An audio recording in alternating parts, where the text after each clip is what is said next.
प्रभु के भवन में जो आने का मौका है, कहीं पर भी जाने से बहुत उत्तम है। Hallelujah.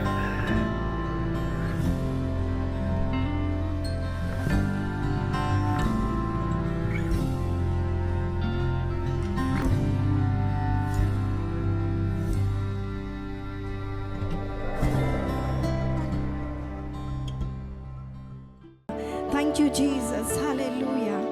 Hallelujah. Bless you, Lord. We bless you, Jesus. Thank you, Lord, for your loving kindness, Master. Hallelujah. ओ परमेश्वर, धन्यवाद करते हैं राजा कि आपने हमसे इतना बढ़कर प्रेम किया, माँ से भी बढ़कर प्रेम किया है। हम धन्यवाद करते हैं Yeshu. Hallelujah. Thank you Jesus. Hallelujah. समर्पण करते हैं हम,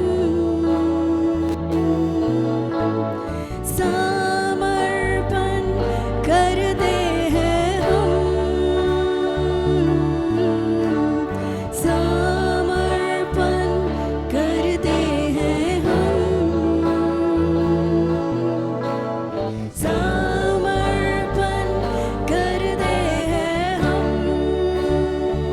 समर्पण समर्पण करते हैं हम, समर्पण करते हैं हम, समर्पण करते हैं हम। Yes, Lord. समर्पण करते हैं हम। तेरी इच्छा मेरे जीवन में पूरी हो सदा। तेरी इच्छा मेरे जीवन में पूरी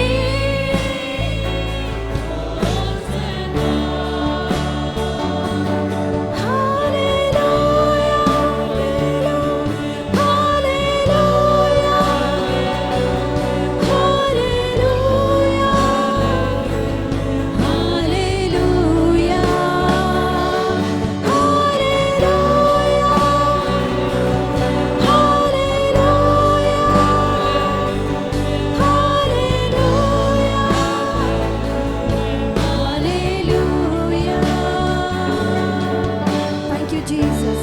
प्रभु यीशु, आप जीवन का मार्ग है परमेश्वर, सत्य भी आप ही है और जीवन भी आप ही है राजा। हालेलुया। और कोई मार्ग नहीं है जिससे होकर हम पिता के पास जा सके। यीशु तू मार्ग है, सत्य और जीवन है। यीशु तू मार्ग है, सत्य और जीवन है। जीवन देने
हृदय के हर एक उन कमरों को आपके हाथ में सौंपते हैं परमेश्वर, समर्पण करते हैं जिसको हमने अब तक आपको नहीं दिया था परमेश्वर।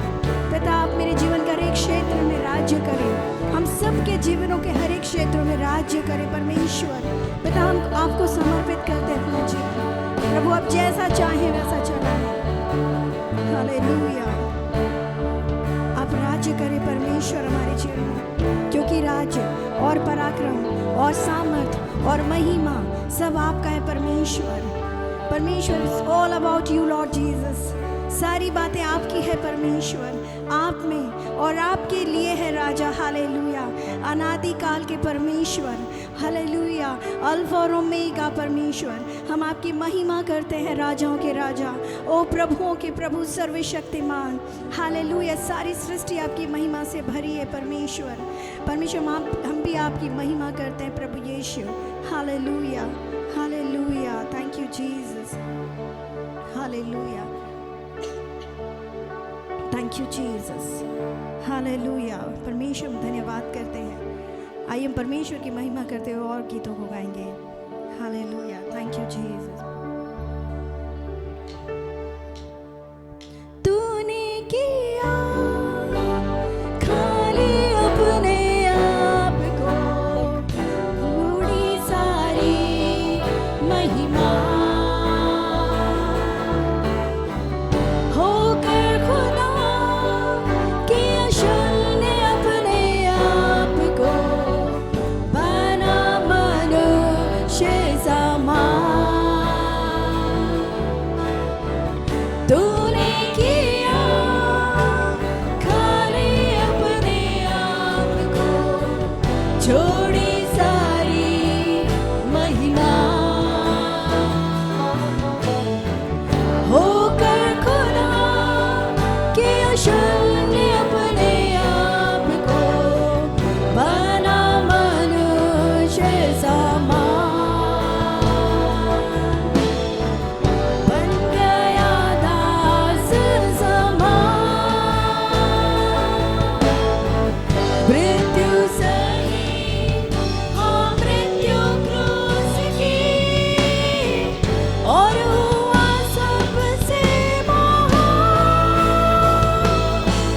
तू राज करे, तू राज करे, तू राज करे सारी दुनिया पे। घुटने टेके, सारे घुटने टेके, घुटने टेके यीशु नाम के लिए।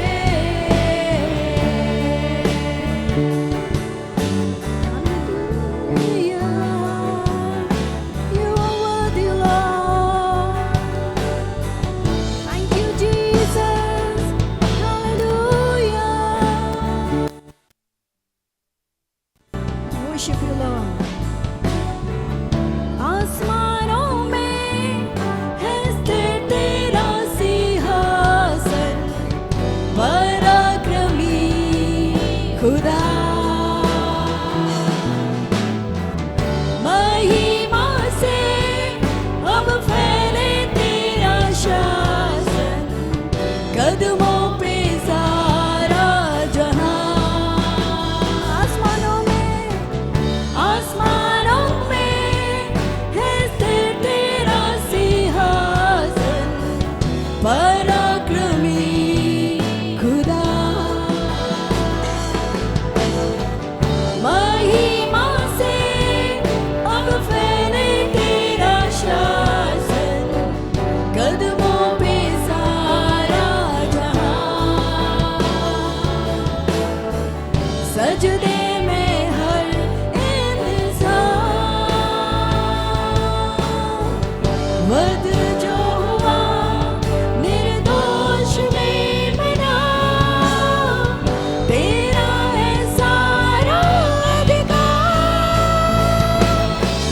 तू राज करे, तू राज करे, तू राज करे सारी दुनिया पे। घुटने टेके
आज युगानुयुगानु से स्थिर है परमेश्वर।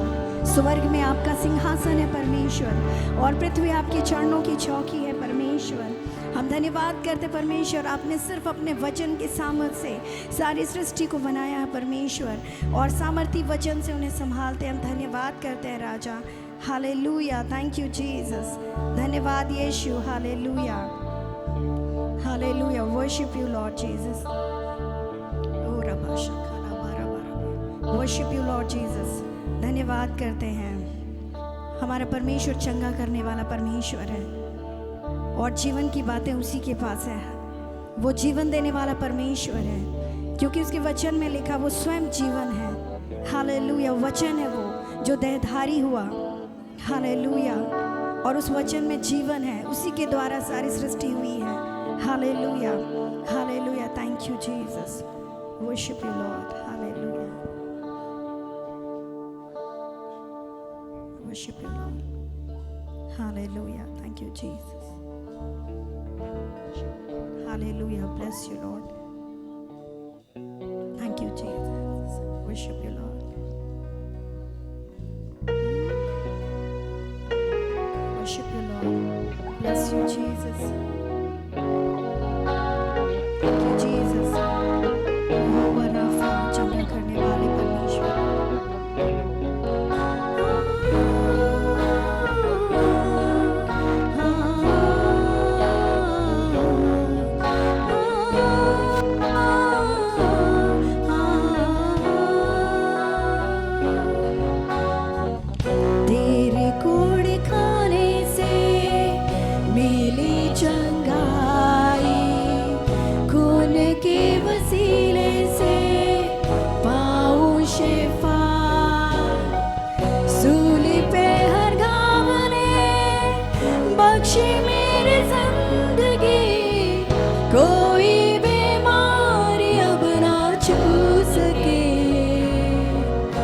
तू चंगा करता है, तू चंगा करता है यीशु, तू चंगा करता है।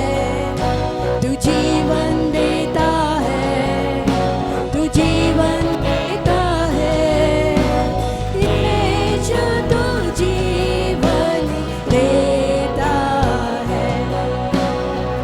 हालेलुया, आपका नाम कभी नहीं बदलता है परमेश्वर। आप यहोवा राफा, चंगा करने वाले परमेश्वर हैं, और वचन कहता आज कल और युगानुयुग एक से रहने वाले परमेश्वर हैं। आप कभी नहीं बदलते हैं। हालेलुया, आप हमारे दिल चट्टान और कोट है। वचन कहता है जो परम प्रधान के आवे स्थान में बैठा रहे, वह सर्वशक्तिमान की छाया में ठिकाना पाएगा। मुश्किलों दर्द में यीशु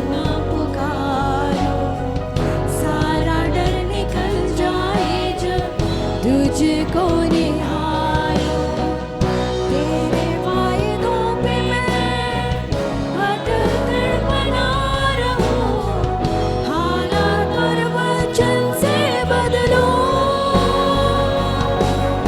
तू चंगा करता है, तू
अपनी चंगाई को आप रिसीव करें, क्योंकि परमेश्वर ने अपनी चंगाई को पहले ही दे दिया है।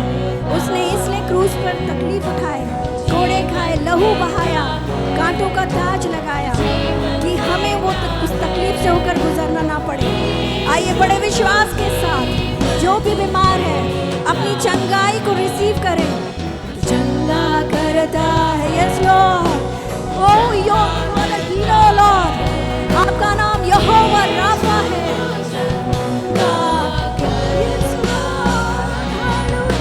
तू जीवन देता है, ओह यहोवा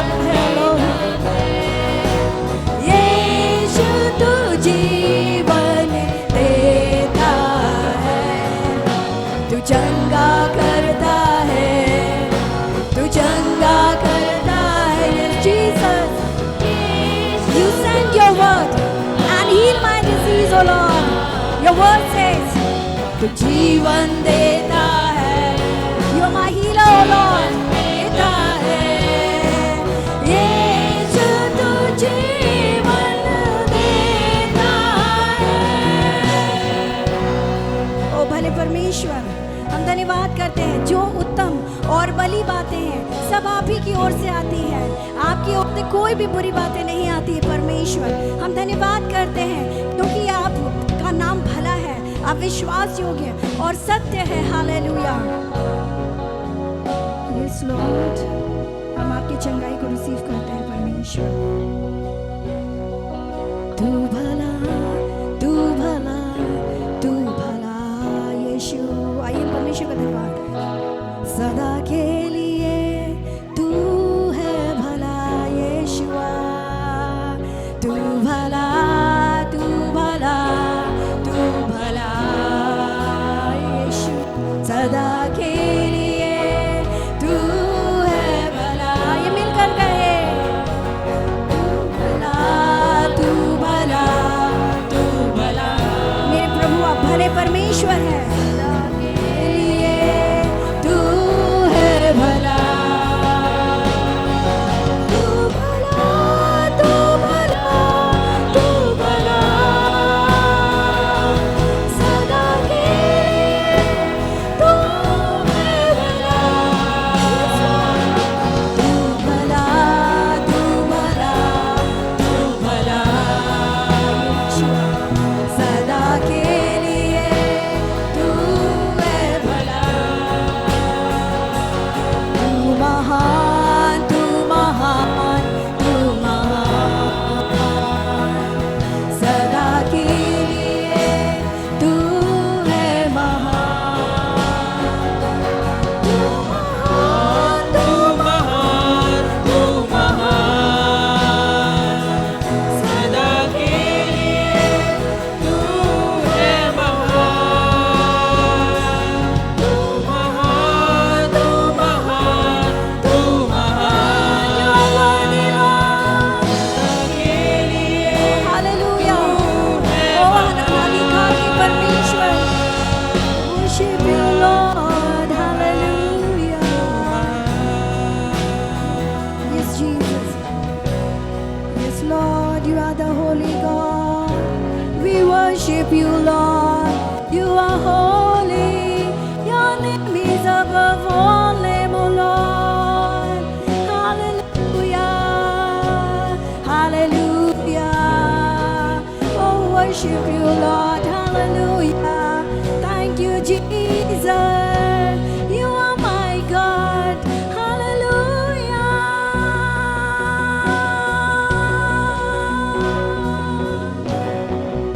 Hallelujah. तू पवित्र, पवित्र, पवित्र, सदा के लिए तू है पवित्र। आइए पवित्र परमेश्वर को कहें, पवित्र, क्योंकि स्वर्ग में निरंतर स्वर्गदूत उन्हें पवित्र पवित्र कहते नहीं थकते। और जब सराफ ऐसा कहते हैं, वो परमेश्वर इतना पवित्र है कि वो अपने पैरों को दो पंजे और अपनी आंखों को भी ढक कर कहते हैं, वो परमेश्वर तू पवित्र है, पवित्र है, पवित्र है। हालेलुया।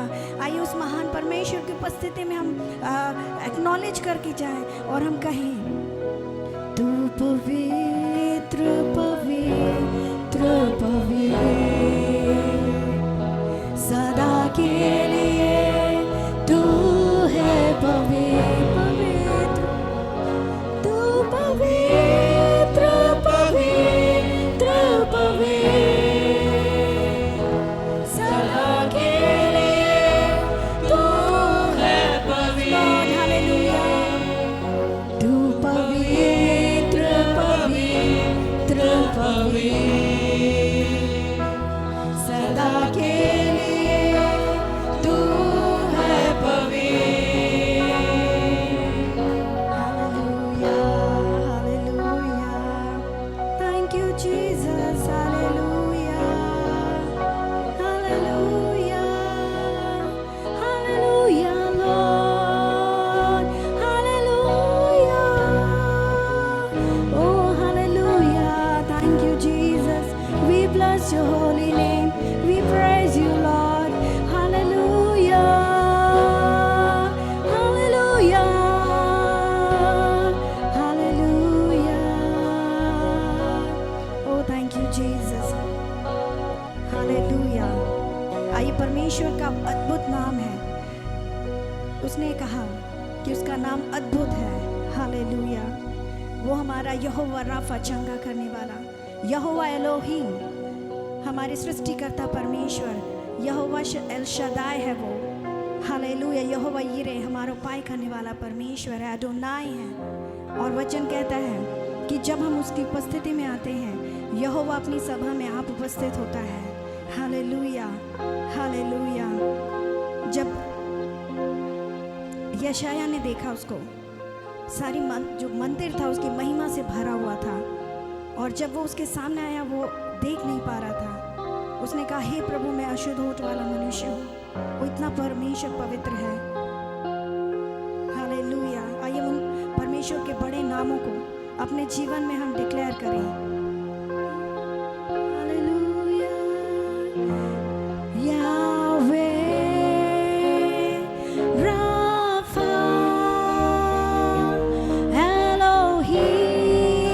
एलोहीम शादाई यिरे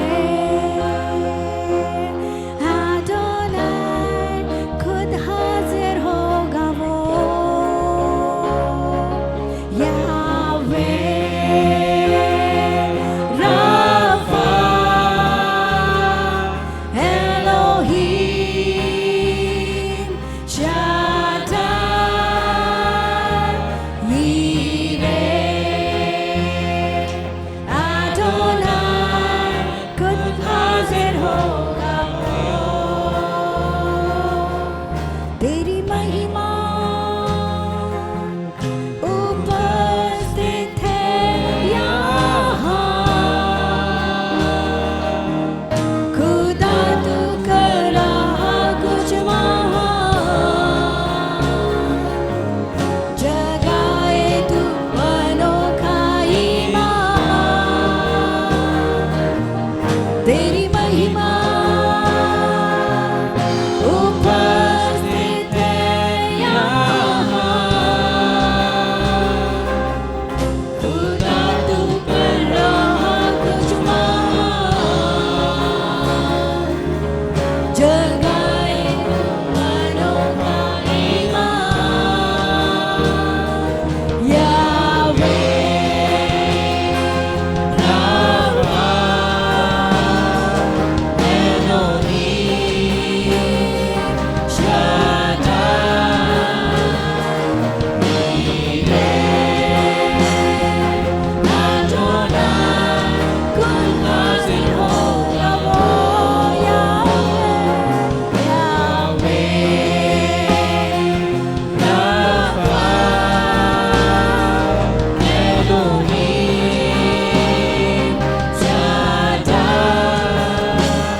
तेरी महिमा उपस्थित है यहाँ। आइए मिलकर कहें, ना तू करा कुछ महान, जगाए तू अनोखा ईमान। तेरी महिमा उपस्थित है यहाँ। खुदा तू करा कुछ महान। Yes Lord, we welcome you Holy Spirit. जगाए तू अनोखा ईमान। यावे राफा एलोहीम शद्दाई ईरे अदोनाई, खुद हाज़िर होगा वो।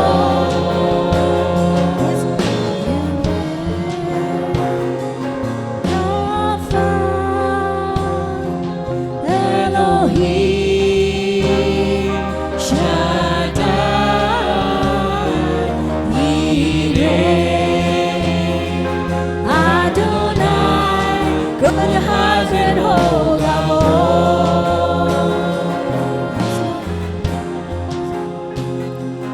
यीशुआ,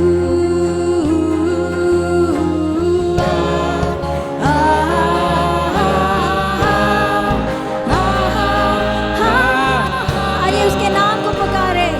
वचन में लिखा है कि जिन्होंने उसे पुकारा उन्होंने छुटकारा पाया है।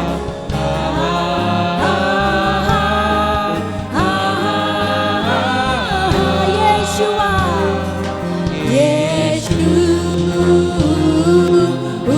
यीशुआ,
सल्वेशन, उसका नाम ही उद्धार है। और वचन कहता है जिन्होंने उसके नाम को पुकारा वो बचाए गए हैं। आइए हम उसके नाम को बड़े हृदय से पुकारें, यीशु, बड़े विश्वास से कहें,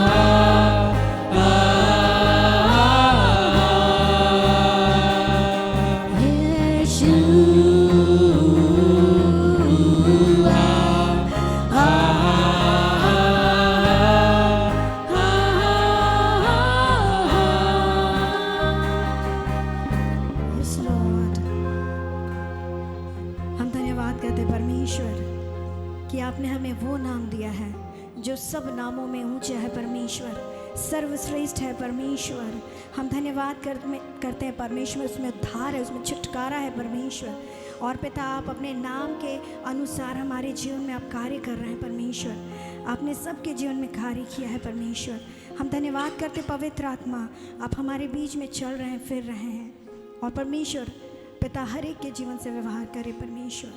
हम धन्यवाद करते हैं आपकी उपस्थिति के लिए परमेश्वर, कि हम जब भी आपको पुकारते हैं परमेश्वर आप हमारे बीच में आते हैं। हम धन्यवाद करते हैं इस सभा में आने के लिए परमेश्वर, और सारा आदर भक्ति महिमा गौरव आपको देते हैं। और छोटी सी आराधना को आपके हाथ में सौंपते हुए प्रार्थना मांगते हैं हमारे जीवित उद्धारकर्ता प्रभु यीशु के नाम में, amen. Praise the lord. So आइए हम परमेश्वर के वचन में जाएंगे, और हम लोग ये 3-4 वीक्स जनवरी में हम लोग अपने विश्वास को मजबूत करने के लिए परमेश्वर के वचन से हम लोग कुछ बातों को हम लोग देख रहे हैं। पिछले हफ्ता हमने देखा कि विश्वास जो है वो हमें क्या करता है, स्थिर करता है, आमीन। और विश्वास जो है शैतान के उन हर एक जलते हुए तीर को क्या करता है, बुझाता है। आमीन। अगर हमारे पास विश्वास नहीं है हम उस जलते हुए तीर को बुझा नहीं पाएंगे। पर देन अगर हम विश्वास में मजबूत है, उस जलते हुए तीर को, ये विश्वास जो प्रभु यीशु मसीह की ओर से आता है, वो उसे हम क्या कर पाएंगे, उसे हम बुझा पाएंगे, आमीन। और इसलिए विश्वास का होना बहुत जरूरी है। और पतरस के लिए यीशु मसीह प्रार्थना करते हैं कि वो प्रार्थना करते हैं, वो एक बहुत ही ऐसी परिस्थिति से होकर गुजरने वाला था जहाँ यीशु मसीह पकड़वाए जाने वाले थे, और यीशु मसीह को मालूम था कि वो क्या हो जाएगा, वो कई बार 3 बार क्या कर देगा, इनकार करेगा। और यीशु मसीह प्रार्थना करते हैं कि कहीं तुम विश्वास में ढीला ना हो जाओ। सो ये परमेश्वर का कंसर्न है कि हम लोग अपने विश्वास में, और ये विश्वास कि यीशु मसीह में, उसमें हम कमजोर नहीं हो, आमीन। और सबसे पहली बात हमने देखा कि परमेश्वर का वचन हमारे विश्वास को बढ़ाता है। हमारा विश्वास का आधार, बहुत लोग विश्वास करते हैं, अन्य जाति लोग भी कुछ विश्वास करते हैं, लेकिन हमारा जो रियल विश्वास है, विश्वास का कर्ता कौन है, प्रभु यीशु मसीह, और उसी के वचन से हमें विश्वास आता है, आमीन। सो आज हम लोग बाइबल से हम लोग कुछ बातों को अध्ययन करेंगे, और हम लोग इस बात को देखेंगे, बाइबल और एक बात को बताती है, आज्ञाकारिता। और आज्ञाकारिता हमारे विश्वास में बहुत प्रभाव डालता है। अनाज्ञाकारिता जो है हमारे विश्वास को इफेक्ट करता है। सो आज हम परमेश्वर के वचन से कुछ बातों को हम लोग अध्ययन करेंगे, एंड देन हम लोग इस बात को सीखेंगे कि आज्ञाकारिता हमारे विश्वास को क्या करता है, बलवंत करता है। ओबीडियंस स्ट्रेंथन्स आवर फेथ, आमीन। सो पहला सामुएल हम लोग खोलेंगे और सामुएल की पुस्तक से देखेंगे आज्ञाकारिता क्या है और अनाज्ञाकारिता क्या है। उसके बाद में हम लोग कुछ वचनों को पढ़ेंगे और आज हम लोग प्रार्थना करेंगे एक दूसरे के लिए। आज हमारे लिए हो सकता है पश्चाताप करने का दिन हो, आज हमारे लिए रिपेंट करने का दिन हो कि अगर हमने परमेश्वर की आज्ञाओं को नहीं रखा, हमने आज्ञाकारी हमने नहीं रहा है। सो आइए हम लोग खोलेंगे पहला सामुएल। एंड क्यों हम लोग इन बातों को देख रहे हैं? क्योंकि विश्वास का होना बहुत जरूरी है, आमीन। हम विश्वास में बने रहना ये बहुत जरूरी है। सो फर्स्ट सैमुअल एंड पहला सैमुअल उसका 15 अध्याय से हम लोग सबसे पहले कुछ बातों को देखेंगे आज्ञाकारिता के विषय में। और यहाँ पर जो हम एक पद को पढ़ते हैं, लिखा समूएल ने शाऊल से कहा, यहोवा ने अपनी प्रजा इज़राइल पर राज्य करने के लिए तेरा अभिषेक करने को मुझे भेजा है, इसलिए अब यहोवा की बात सुन ले। सेनाओं का यहोवा यूं कहता है, मुझे स्मरण है कि अमेलिकियों ने इज़राइलियों से क्या किया। जब इज़राइली मिस्र से आ रहे थे तब उन्होंने मार्ग में उनका सामना किया। ओके, ये अमेलिकी लोग जो थे वो इज़राइलियों के ऊपर में क्या किए, आक्रमण किए, उनका सामना किए। और शमूएल जो है वो जाकर परमेश्वर की ओर से वो गया और शाऊल से कहा कि अपनी प्रजा इज़राइल पर राज्य करने के लिए, और कहा कि परमेश्वर ने तुम्हें अभिषेक किया है, और उसको एक असाइनमेंट दिया और एक कार्य को दिया, और उस कार्य को करने के लिए परमेश्वर ने उसे लीडर के रूप में ठहराया। और उस कार्य को करने के लिए परमेश्वर ने उसे कुछ इंस्ट्रक्शंस दिया, कुछ आज्ञाओं को दिया और कुछ निर्देश को दिया कि इस तरह से तू काम करना, ये करना। सो यहाँ पे जो हम देखते हैं लिखा है 3 पद में, इसलिए अब तू जाकर अमेलिकियों को क्या करना, मार, क्योंकि इन्होंने इजरायलियों का सामना किया था। ओके, और फिर लिखा है कि और जो कुछ उनका है उसे बिना कोमलता किए क्या कर देना, नष्ट करना। लिखा तू जाकर अमेलिकियों को मार, जो कुछ उनका है उसे बिना कोमलता किए नष्ट करना। क्या पुरुष, क्या स्त्री, क्या बच्चा, क्या दूध पीता, क्या गाय बैल, क्या भेड़ बकरी, क्या ऊंट, क्या गधा, सबको क्या कर देना, मार देना। ये परमेश्वर का इंस्ट्रक्शन था। और प्रभु एक्सपेक्ट कर रहा था, परमेश्वर ये इस बात की एक्सपेक्टेशन को रखे कि शाऊल जो है, मैंने जैसा कहा है, जैसा उसको लीड करने को कहा हूँ इज़राइल की प्रजा को, और जो मैंने कहा है वो वैसा ही करे। आमीन। सो लीडर जो है वो परमेश्वर की ओर से नियुक्त किया गया, और उसकी प्रजा को जैसे परमेश्वर चाहते हैं वैसी अगुवाई करे। और इस स्पेशली यहाँ पर परमेश्वर ने जो कहा था वही करने को, परमेश्वर वही करने की एक्सपेक्टेशन को रखा था। और लिखा है तब शाऊल ने लोगों को बुलाकर इकट्ठा किया, क्योंकि कई लोग इस स्टोरी को नहीं जानते तो मैं पढ़ना चाहता हूं ताकि आप भी जानें। सो यहाँ पे अमेलेकी लोग जो है वो इजरायलियों पर का सामना किए थे, उन पर अटैक किए थे, और परमेश्वर चाहता है कि शाऊल जो है वो इनको क्या करे, नष्ट करे। और कितना नष्ट करे, 80%, 90%, नहीं, पूरा 100% नाश करने का। और उनके पास में भेड़ बकरी थे, इस बात को याद रखिए, उनके पास में धन संपत्ति, भेड़ बकरी उस समय का वेल्थ था। उनके पास भेड़ बकरी है और ऊंट है, गधा है, और ये उस समय बहुत ही, किसी के पास हो तो वो लोग बहुत ही, ये उनके वेल्थ को दर्शाता था। और फिर लिखा है तब शाऊल ने लोगों को बुलाकर इकट्ठा किया, उन्हें तलाइम में गिना, और वे 2-2 लाख प्यादा और 10,000 यहूदी पुरुष थे, प्यादे और 10,000 यहूदी पुरुष थे। तब शाऊल ने अबालेक नगर के पास जाकर एक नाले में घातकों को क्या किया, बैठाया। और शाऊल ने केनियों से कहा, वहां से हटो, अमेलिकियों के मध्य में से निकल जाओ, कहीं ऐसा ना हो कि उनके साथ तुम्हारा भी अंत कर डालूं, क्योंकि तुमने सब इजरायलियों पर उनके मिस्र से आते समय प्रीति दिखाई थी। अतः केनी अमालिकियों के मध्य में से निकल गए। तब शाऊल ने हवीला से लेकर शूर तक जो मिस्र के पूर्व में है अमेलिकियों को क्या किया, मारा, और उनके राजा अगाग को क्या कर दिया, जीवित पकड़ा, और उसकी सब प्रजा को तलवार से नष्ट कर दिया।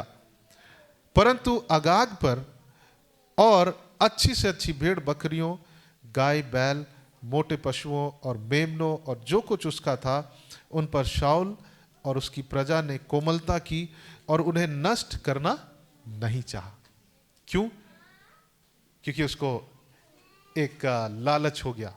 ओके, परमेश्वर ने कहा था सब कुछ नाश करना है, परमेश्वर ने इंस्ट्रक्शन दिया था, और सब कुछ नाश करना। परमेश्वर ने उसे लीडरशिप दिया और कहा कि तू ऐसा करना, लेकिन वो वैसा नहीं किया। सब कुछ किया, 90% कर लिया, लेकिन बाद बाकी का लगभग बाद बाकी जो भी प्रतिशत है उन्होंने नहीं किया।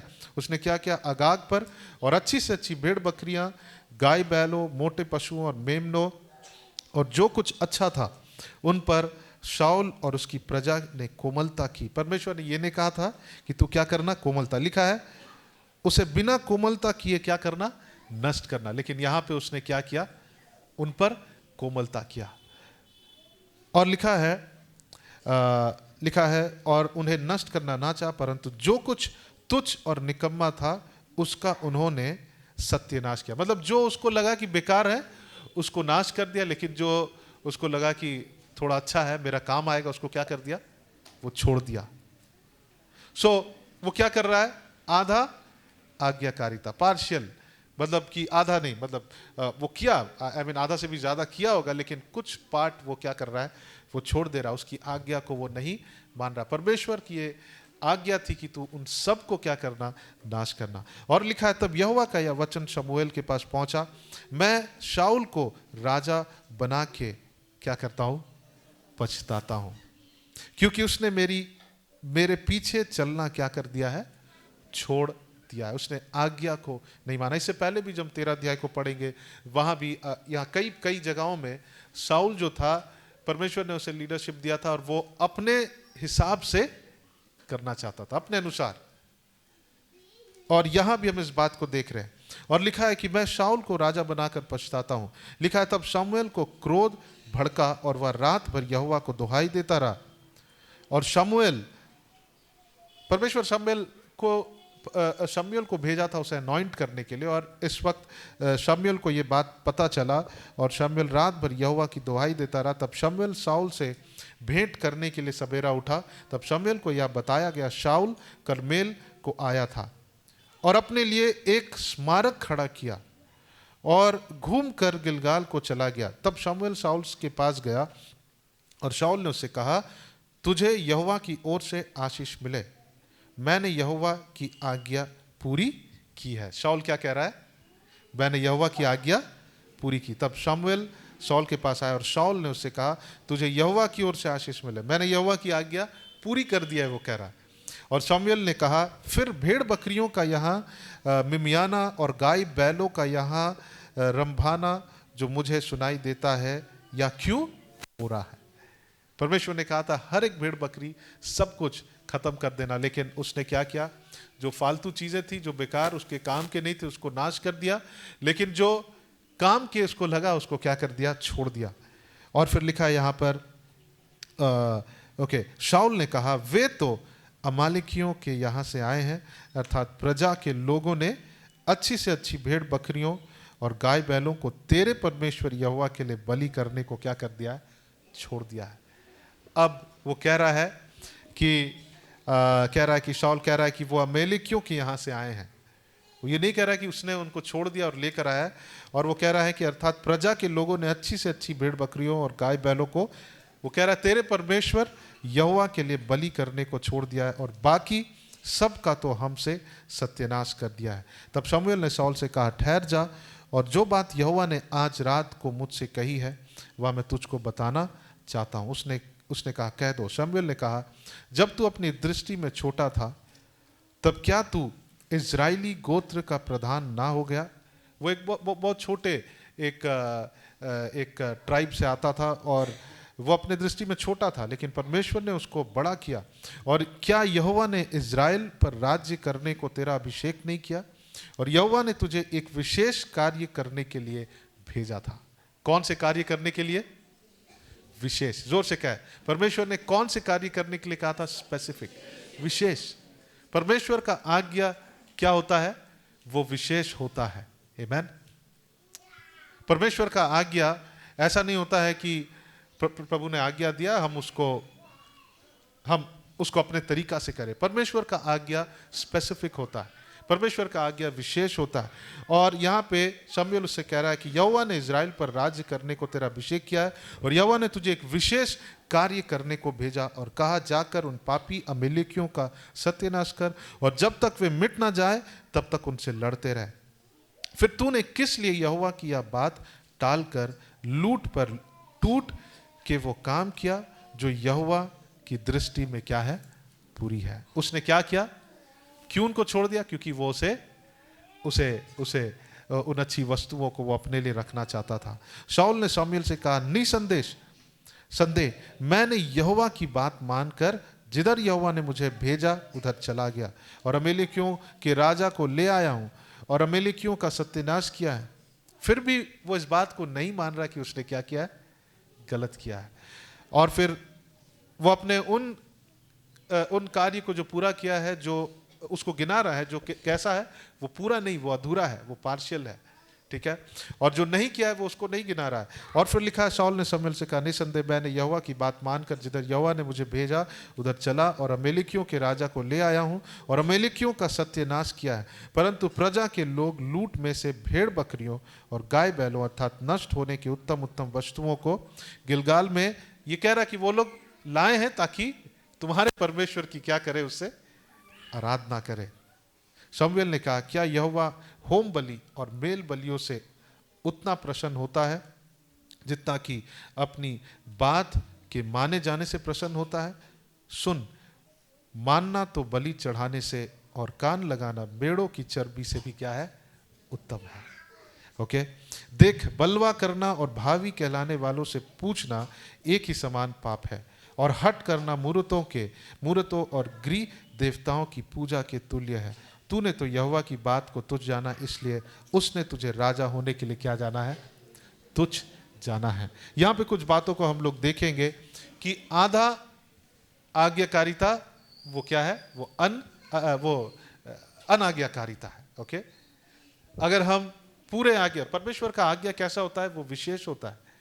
वैसा नहीं कहता परमेश्वर कि हाँ हो सकता है ये कर लेना या नहीं करना। परमेश्वर का आज्ञा जो होता है वो विशेष होता है, वो स्पेसिफिक होता है। परमेश्वर जो आज्ञा देता है वो एकदम विशेष होता है। और यहां पर शाऊल ने कॉम्प्रोमाइज किया, उसने समझौता किया जस्ट अपने लालच के लिए। और यहां पे एक बात जब हम देखते हैं 22 पद में, वो बता रहा है कि ये जो भेड़ बकरी वो आपके वर्शिप के लिए है, ठीक है, आपकी आराधना के लिए है। और कई बार हमको लगेगा हम अच्छा काम करने के लिए हम अनाज्ञाकारिता कर रहे हैं। शाऊल सोचा होगा ये अच्छा काम होगा, इसके लिए हम अनाज्ञाकारिता कर रहे हैं, इसके लिए हम डिसोबे कर रहे हैं परमेश्वर की पूरी आज्ञा को। ओके, वो भी परमेश्वर के दृष्टि में क्या है, वो अनाज्ञाकारिता है।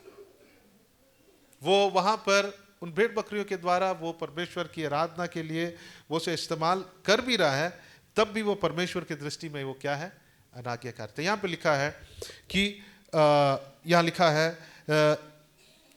अपनी बात के माने जाने से प्रसन्न होता। ओके, मानना तो बलि चढ़ाने से और कान लगाना मेढ़ों के चर्बी से भी क्या है, उत्तम है। आशा जो भविष्य में हम जो चाहते हैं, आशा जो ऑलवेज क्या है, अभी हुआ नहीं है, but then we are hoping that, हम आशा करते हैं कि यीशु मसीह आने वाले हैं।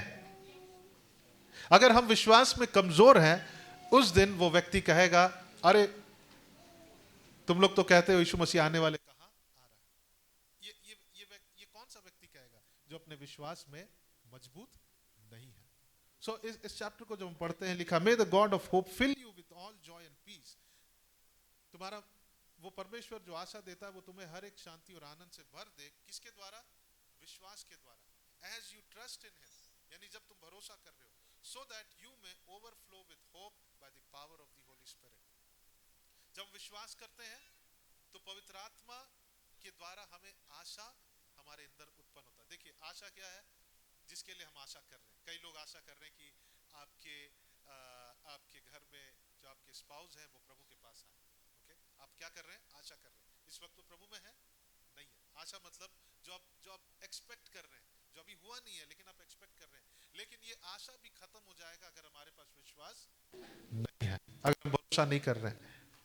और जब हम कब भरोसा नहीं करते? जब हमारा विश्वास कमजोर होता। आप समझ रहे हैं? मैं आपको कंफ्यूज नहीं कर रहा हूं। जब आप इस वचन को तोड़ तोड़ के पढ़ेंगे, इसका यही मतलब है कि अगर हम विश्वास कर रहे हैं तो परमेश्वर हमारे मन को आनंद से भर देगा।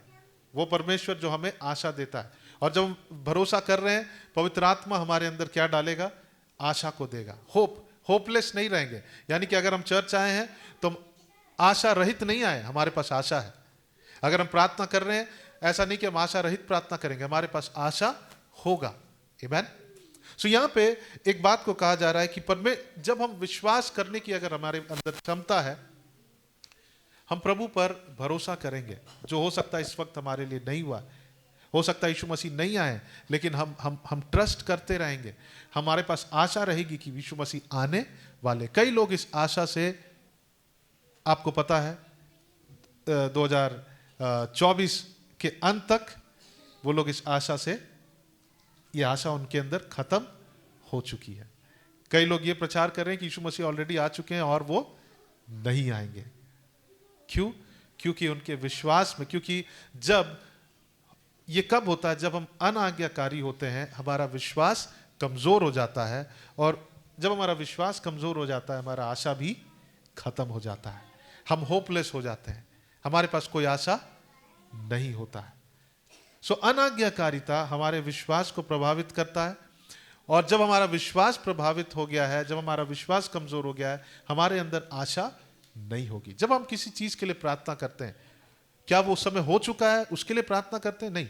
हम किसी चीज के लिए, किसी बात के लिए प्रार्थना करें कि प्रभु वो मेरे लिए हो, आने वाले समय में मेरे लिए हो, उसे होप कहते हैं, उसे आशा कहते हैं। अगर हमारा विश्वास में हम कमजोर हैं, हमारे पास कोई आशा नहीं होगा। सो हमारा विश्वास कमजोर कैसे होता है? अनाज्ञाकारिता हमारे विश्वास को क्या करता है? कमजोर करता है। हम लोग पढ़ेंगे एक वचन को, 1 तिमोथी उसका 1 अध्याय और उसका 18 पद। 1 तिमोथी उसका 1 अध्याय का 18 पद।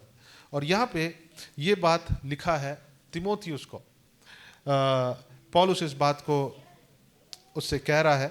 हम लोग देखेंगे, कोई पढ़ दीजिए 1 अध्याय उसका 18 और 19 पद को भी पढ़ दें, 19 से 20 पद तक पढ़ देंगे। कोई पढ़ दीजिए जल्दी से, 1 तिमोथी 1 अध्याय का 18, 19, 20।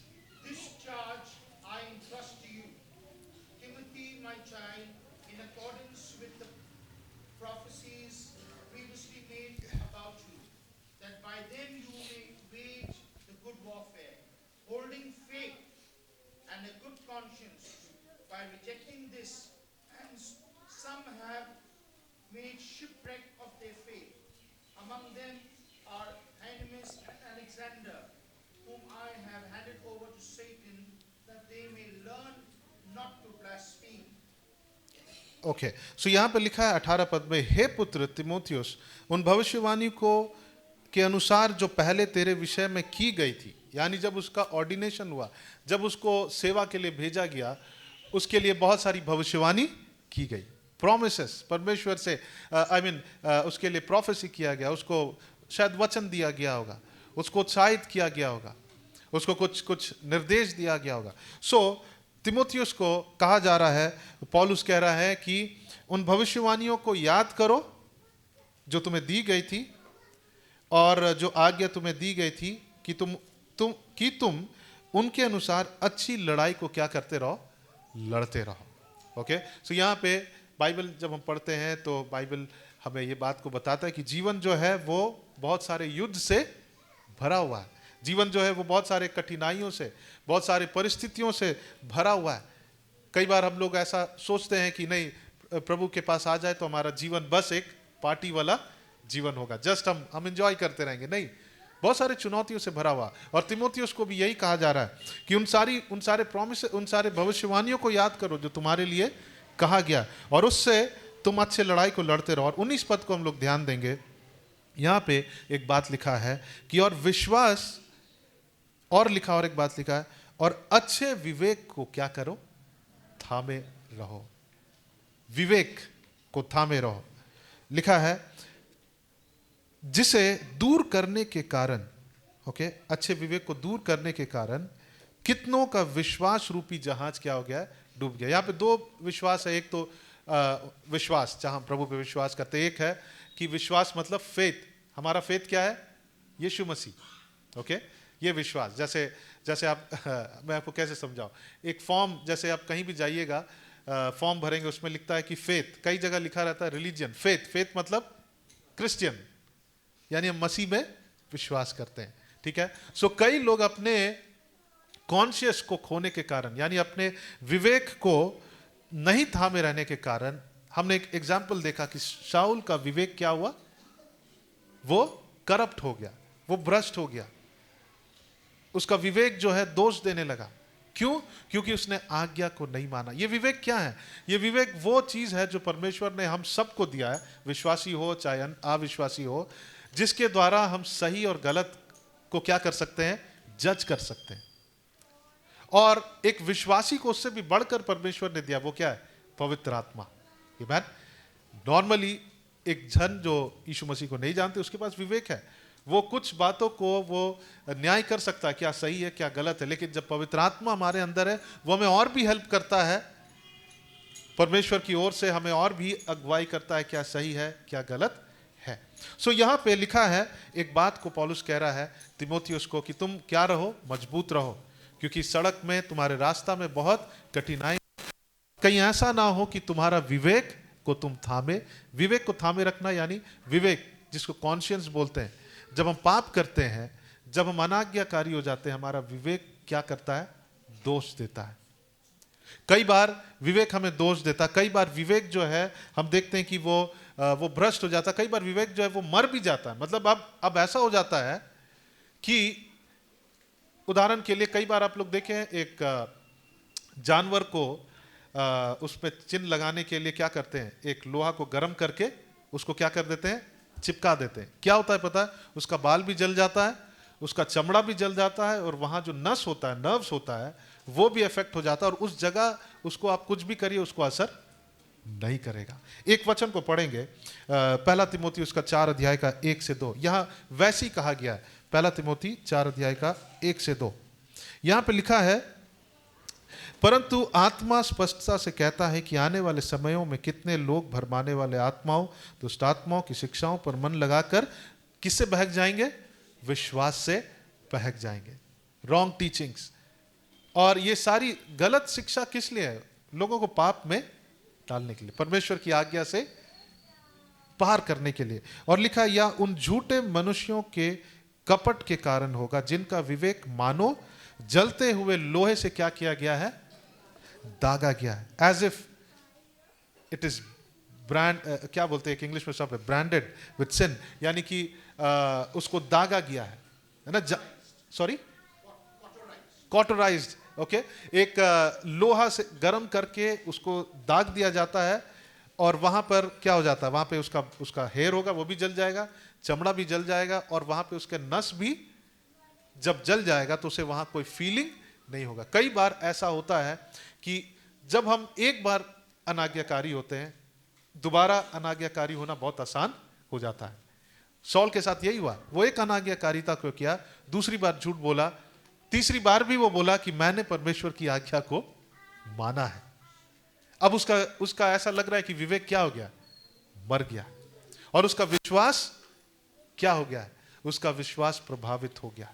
मेरे प्रिय भाई और बहनों, अनाज्ञाकारिता हमारे विश्वास को प्रभावित करता है, और हम प्रभु के पास याव बांध कर हम नहीं आ पाएंगे अगर हमने अनाज्ञाकारिता किया है, क्योंकि वो हमारे डायरेक्ट किसको प्रभावित करता है? हमारे विश्वास को। कई बार हम सोचते हैं केवल वचन से हमें विश्वास मिलेगा। कई बार हम सोचेंगे क्योंकि हम वचन तो पढ़ रहे हैं, इधर हम डिसोबे कर रहे हैं, अनाज्ञाकारी मान रहे, वचन से विश्वास नहीं। आज्ञाकारिता भी हमारे विश्वास को क्या करता है? प्रभावित करता है। सो यहां पे हम इस बात को देख रहे हैं, लिखा है कि यह उन झूठे मनुष्यों के कपट के कारण होगा, जिनका विवेक मानो जलते हुए लोहे से क्या किया गया है? दागा गया है। अगर हम अनाज्ञाकारी हैं और अगर हम उसमें कंटिन्यू कर रहे हैं, हमारा भी विवेक क्या हो जाएगा? वैसे ही हो जाएगा, जिसमें कोई फीलिंग नहीं होगा। जो सबसे पहले तो वो पहली बार वो करप्ट हो जाता, भ्रष्ट होता है, लेकिन उसके बाद आसान हो जाता है कि हम बार बार अनाज्ञाकारी हो। बार बार अनाज्ञाकारिता हमारे विवेक को क्या कर देता है? हमारे विवेक को इनसेंसिटिव कर देता है, यानी उसमें कोई फीलिंग्स नहीं होगा। हम गलत भी कर रहे हैं तो हमको लग रहा है कि हम सही कर रहे हैं। आज संसार में यही हो रहा है, लोग जो पाप कर रहे हैं और वो उसको बढ़ावा भी दे रहे हैं। क्यों? क्योंकि उनका विवेक मर चुका है। लोग गलत शिक्षा दे रहे हैं और उस गलत शिक्षा को फॉलो भी कर रहे हैं। क्यों? क्योंकि उसको सुनते उनके पाप जो है बढ़ गया है, उन्होंने परमेश्वर की आज्ञा का माना नहीं है और उनका विवेक मर चुका है। वो सही और गलत को पहचान भी नहीं पा रहे हैं।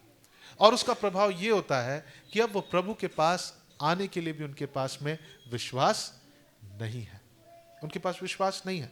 सो हम वापस जाएंगे 1 अध्याय उसका 19 पद, और यहाँ पे जब हम पढ़ेंगे, यहाँ पे हम देखते हैं कि परमेश्वर ने एक हम सबको विवेक को दिया है, और परमेश्वर चाहता है कि हम उस विवेक की क्या करें, रक्षा करें। जब एक व्यक्ति, जब आदम हवा ने पाप किया, आपको पता क्या हो गया? तब तक उनको इसका परवाह भी नहीं था कि उनके पास कोई वस्त्र नहीं है, वो लोग फ्रीली घूम रहे थे। लेकिन जैसे उन्होंने पाप किया, उनका विवेक दोष देने लगा, वो परमेश्वर से अलग हो गया। अब उनके पास कॉन्फिडेंस नहीं था कि वो परमेश्वर के पास आए। कई बार हो सकता हम सोचे कि हम तो प्रभु की आज्ञा मान रहे सब कुछ, लेकिन हो सकता है कि हमारा जीवन ऐसा हो कि हम आधा आज्ञा मान रहे। आधा आज्ञा भी मानना अनाज्ञाकारिता है। परमेश्वर कहता है कि बलिदान से बलिदान से बेहतर क्या है? आज्ञाकारिता। हो सकता है प्रभु कह रहा है तुम्हारे दान दशवांश देने से भी बेहतर आज्ञाकारिता है। सो आज्ञाकारिता हमारे विश्वास को प्रभावित करता है, अनाज्ञाकारिता हमारे विश्वास को कमजोर करता है। लेकिन जब हम प्रभु की आज्ञा को मानते हैं, यह हमारे विश्वास को क्या करता है? मजबूत करता है। हालेलुया, आमीन। यह हमारे विश्वास को कमजोर नहीं होने देगा। अगर हमारा विश्वास दोष दे रहा है, यानी हमारा विश्वास, अगर हमारा विवेक दोष दे रहा है, कब विवेक दोष देता है? जब हम अनाज्ञाकारी हैं। और अगर हमारा विवेक दोष दे रहा है, यानी कि हमारा विश्वास कमजोर हुआ है और हम प्रभु के पास हम हियाव बांधकर हम नहीं जा पा रहे हैं। एक वचन को खोलेंगे। यहां पर एक वचन खोलेंगे, इब्रानियों की पत्री और उसका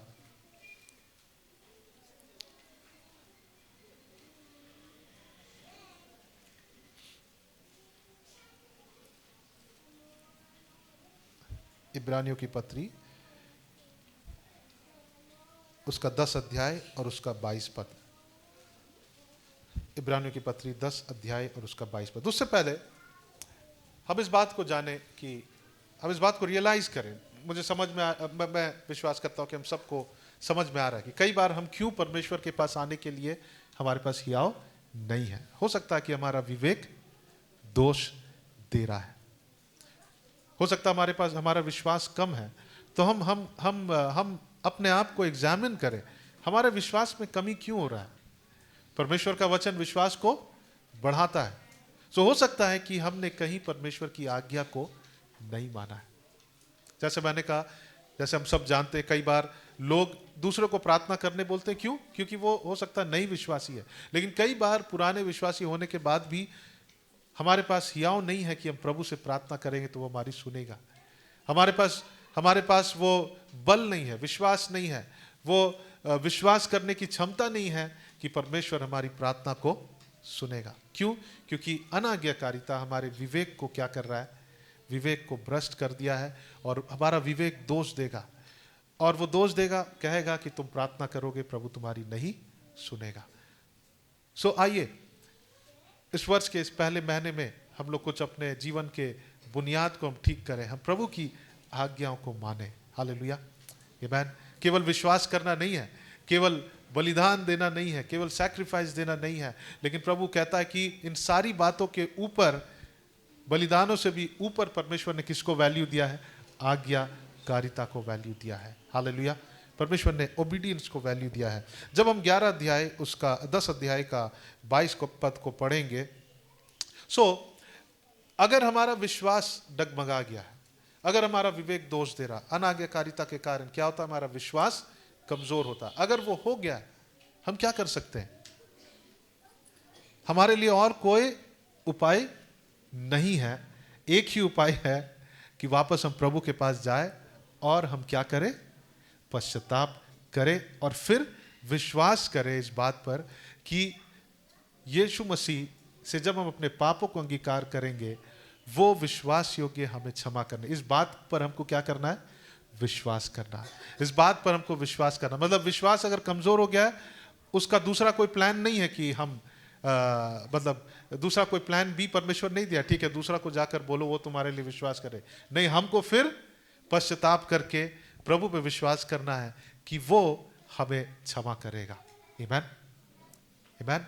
हमें हमें विश्वास करना। सो इब्रानी उसका 10 अध्याय और उसका 22 पद को जब हम पढ़ेंगे, यहाँ पे लिखा है कि तो आओ हम सच्चे मन और पूरे विश्वास के साथ, ओके, और लिखा है विवेक का दोष दूर करने के लिए हृदय पर छिड़काव लेकर और देह को शुद्ध जल से धुलवा कर परमेश्वर के समीप जाए। हम प्रभु के समीप कैसे जा सकते हैं? हमारे विवेक को, अगर हमारा विवेक शुद्ध है तो हम प्रभु के करीब जा सकते हैं। अगर मेरे भाई और बहनों, चर्च, कलीसिया, अगर हम प्रभु के करीब नहीं आ पा रहे, अगर हमारे पास विश्वास नहीं है, हमारा विश्वास कमजोर हो गया, यानी हमारा विवेक दोष दे रहा है, यानी हमने कोई अनाज्ञाकारिता को किया है, आइए हम क्या करें? यहां पे लिखा है हमें कैसे आना प्रभु के पास। दोष को दूर करने के लिए हृदय पर छिड़काव लेकर, यीशु मसीह ने हमारे लिए अपने लहू को बहाया। उसने ऑलरेडी उस लहू को छिड़का, ताकि उस लहू को बहा दिया ताकि हमें क्या मिले? उद्धार मिले। हम फिर यीशु के पास आए और प्रभु से कहे। कई बार हम लोग क्या करते हैं, हम प्रभु को इंप्रेस करना चाहते हैं। ओके प्रभु, हम आपके लिए ये करेंगे। नहीं नहीं नहीं, प्रभु चाहता है मुझ समय दीन होकर आए और प्रभु से कहे कि प्रभु मैं पापी हूं। मैं कौन हूं? मैं पापी हूं। और प्रभु से कहे प्रभु हमने गलती किया है। प्रभु के सामने खड़ा होकर कहे कि प्रभु मैं गलती किया हूं, उस व्यक्ति के साथ गलत किया हूं, मैंने ये पाप किया है, प्रभु मैं बिल्कुल कुछ भी नहीं हूं। हम ऐसा आए परमेश्वर के पास और प्रभु से कहे कि प्रभु तूने मेरे लिए अपने लहू को बहाया है। और हम क्या करें? या लिखा है हम कैसे प्रभु के पास आए। लिखा है विवेक, हम कैसे विश्वास में प्रभु के पास आ सकते हैं? इससे पहले कि हमारा विवेक शुद्ध है नहीं है, हम नहीं आ सकते। सो हम विश्वास में कैसे प्रभु के पास आ सकते हैं? यहाँ लिखा है तो आओ हम सच्चे मन से और पूरे विश्वास के साथ, कैसे? लिखा है विवेक का दोष दूर करने के लिए हृदय पर छिड़काव लेकर और देह को शुद्ध जल से धुलवा कर परमेश्वर के समीप आए। आमीन। हमारे पास और कोई प्लान नहीं है, परमेश्वर ने और कोई योजना नहीं दिया है। हमारे पास एक ही उपाय है कि हम पश्चाताप करें। शौल और दाऊद में अंतर यह था कि जब शौल का गलती बताया गया, वो बार बार यही बात को कह रहा था, मैंने प्रभु का आज्ञा को माना है, मैंने प्रभु की आज्ञा को माना है। लेकिन दाऊद को जब उसकी गलती बताई गई तो वो क्या किया? वो बहुत पश्चाताप किया। वो एक प्रार्थना करता है भजन संहिता 19 अध्याय और उसका 13 पद में कि प्रभु मुझे जानबूझकर पाप करने से क्या कर? बचा। हम पढ़ेंगे भजन संहिता उसका 19 अध्याय का 13 पद। लिखा है तू अपने दास को कौन सी पाप से? ढिठाई के पापों से भी बचाए रख, वे मुझ पर प्रभुता करने ना पाए, तब मैं क्या हो जाऊंगा? सिद्ध हो जाऊंगा। कह सकते तब मैं अपने विवेक में भी क्या हो जाऊंगा? मैं दोषी नहीं ठहराया जाऊंगा। मेरा विवेक जो है, मेरा कॉन्शियंस जो है वो क्लीन हो जाएगा। दाऊद हमेशा वो परमेश्वर के करीब रहना चाहता। उसने पाप किया, शौल ने भी पाप किया, सब ने पाप किया। आपको पता है केवल यीशु मसीह निष्पाप है। दाऊद भी पाप किया, लेकिन शौल और दाऊद में अंतर यह था कि शौल जो था वो ढीठ हो गया और दाऊद जो था वो इस बात को कहा कि प्रभु मैंने पाप किया है। बहुत गिड़गिड़ाया परमेश्वर के सामने और वो बहुत शोकित हो गया।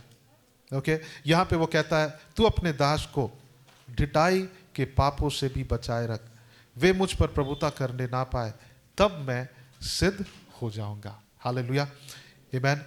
प्रेरितों के काम उसका 24 अध्याय और उसका 16 पद को जब हम पढ़ेंगे, 24 अध्याय और 16 पद, यहाँ पे लिखा है 24 अध्याय और उसका 16 पद, यहाँ लिखा है इससे मैं आप भी यत्न करता हूँ कि परमेश्वर की और मनुष्य की ओर मेरा विवेक सदा क्या रहे।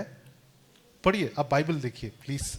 लिखा है, आप पढ़ लीजिए, बाइबल देखिए अपना, सब मिलके पढ़ेंगे, हम अपने लिए पढ़े। लिखे इससे, आप अपना बाइबल देख के पढ़े, मुझे सुन के मत बोलिए, आइए हम सब मिलके पढ़े। ओके, इससे मैं आप भी यत्न करता हूं कि परमेश्वर की और मनुष्य की ओर मेरा विवेक सदा निर्दोष रहे। आमीन। आइए हम परमेश्वर के पास आए। अगर हम हमारे जीवन में हमने अनाज्ञाकारिता को किया है, हम प्रभु से क्षमा मांगे, नहीं तो हम प्रभु के पास नहीं आ सकते, हम विश्वास में खड़ा नहीं हो पाएंगे। तिमोथियुस को परमेश्वर पौलुस कहता है कि तुम जीवन कठिनाइयों से भरा हुआ है।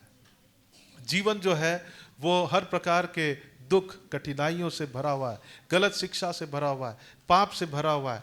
तुम उन आज्ञाओं को और उन भविष्यवाणियों को तुम याद करो। भविष्यवाणियों के साथ वहां पे लिखता आज्ञाओं को भी याद करो, ताकि तुम अपने अच्छे विवेक को क्या करके रखो, थामे रख सको। हालेलुया। और यहाँ पे वो उससे भी बढ़कर कह रहा है कि परमेश्वर के भी दृष्टि में, कई बार हम लोगों की दृष्टि में अपने विवेक को अच्छा शो करते हैं, लेकिन वो बस शो कर रहे हैं, अंदर तो विवेक अंदर की बात है, विवेक हमारा दोष देते रहता है। लेकिन लोगों के भी यहाँ पे क्या लिखा है, मैं यत्न करता हूं कि परमेश्वर की और मनुष्य की ओर से मेरा विवेक सदा क्या रहे, वो निर्दोष रहे। आमीन। आइए हम अपने अपने आंखों को बंद करें और मैं चाहूंगा कि वर्शिप टीम आएंगे, हम लोग उस गीत को गाएंगे, समर्पण करते हैं। और हम फिर से परमेश्वर को इस वर्ष के शुरुआत में हम अपने जीवन को हम समर्पण करें। और हम लोग विश्वास में दृढ़ होने के विषय में सीख रहे हैं। और अनाज्ञाकारिता, सबसे पहली बात जो है, परमेश्वर का वचन हमारे विश्वास को क्या करता है, दृढ़ करता है। यहाँ पे एक बात को हम देख रहे हैं, अनाज्ञाकारिता या आज्ञाकारिता हमारे विश्वास को प्रभावित करता है। आज्ञाकारिता कैसे प्रभावित करता है, वो हमारे विश्वास को बढ़ाता है। हम परमेश्वर के सम्मुख हमारे, मैं ये नहीं कह रहा हूं कि यीशु मसीह का सबसे पहली बात, यीशु मसीह का लहू हमें उसके अनुग्रह के सिंहासन में आने का वो हमें बल देता है। मैं ये नहीं कह रहा हूं कि हमारा कॉन्फिडेंस, हमारा आज्ञाकारिता यीशु मसीह के पास आने में कॉन्फिडेंस देता, नहीं। सबसे पहली बात, यीशु मसीह का लहू जो है वो हमें उस अनुग्रह के सिंहासन के पास आने का हियाव देता है। लेकिन और भी कुछ बातें हैं जो फर्स्ट नहीं है, लेकिन उसके बाद है, वो क्या है, आज्ञाकारिता। आमीन। आइए हम अपने स्थानों में खड़े हो जाए। आज हम कुछ निर्णयों को लेकर प्रभु हम आज्ञा को मानेंगे। कई बार हम सोचेंगे हम कौन सी अनाज्ञाकारिता को किया, कई बार हम छोटी छोटी जगह चूक रहे हैं, हम अनाज्ञाकारी हो रहे हैं, वो हमारे विश्वास को प्रभावित कर रहा है, वो हमारे विश्वास को हिला रहा है। आइए हम भक्ति के साथ और प्रभु को ऑनर करते हुए, रिस्पेक्ट करते हुए हम बात ना करें एक दूसरे से, लेकिन आइए हम इन वचनों को हम अपने मन में हम सोचें, इन्हें मनन करते हुए हम प्रभु के सम्मुख आए। Thank you Jesus, hallelujah. आइए जब गीत होता है, हम लोग, हो सकता है कि हमें पश्चाताप करना है, हो सकता है हमने कुछ आज्ञा को नहीं माना है, हो सकता है उस आज्ञा को नहीं मान रहे हैं और हम कुछ अच्छा करके अपने दिल को बहला रहे हैं। नहीं, प्रभु वचन में लिखा है, बलिदान से ऊपर परमेश्वर ने आज्ञाकारिता को रखा है। Thank you Jesus, hallelujah.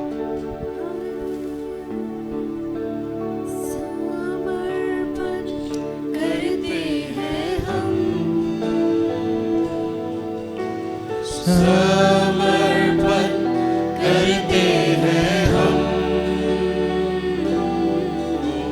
समर्पण करते हैं हम, समर्पण करते हैं हम। तेरी इच्छा मेरे जीवन में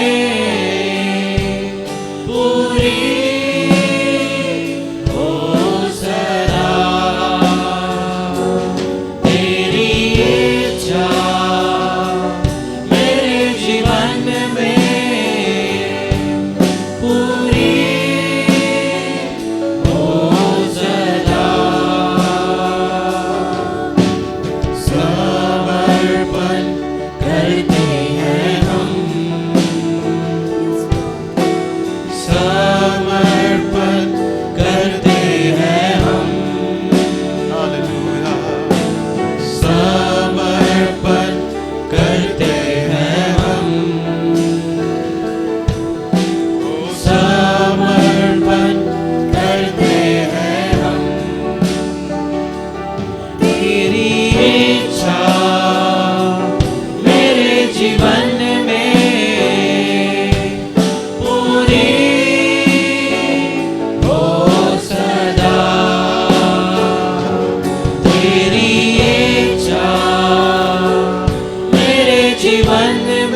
सच्चे हृदय से सिर्फ गीत ना गाए, लेकिन आज प्रभु के सम्मुख हम कमिटमेंट करें कि हम परमेश्वर को समर्पित जीवन जिएंगे।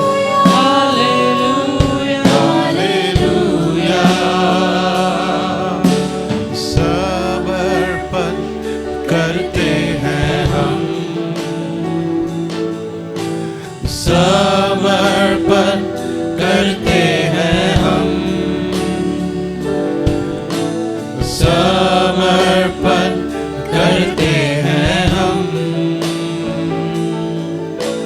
समर्पण करते हैं हम। हालेलुया। आइए और एक बार इस कोरस को गाएं और अपने जीवन को समर्पण करें। इस वर्ष के शुरुआत में ही उन बातों के प्रति हम प्रभु के सम्मुख पश्चाताप करें। अगर आइए पश्चाताप करना है तो हम पश्चाताप करें।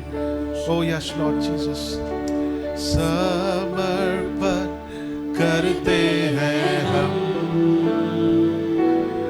ओ समर्पण करते हैं हम, हालेलुया, समर्पण करते हैं हम,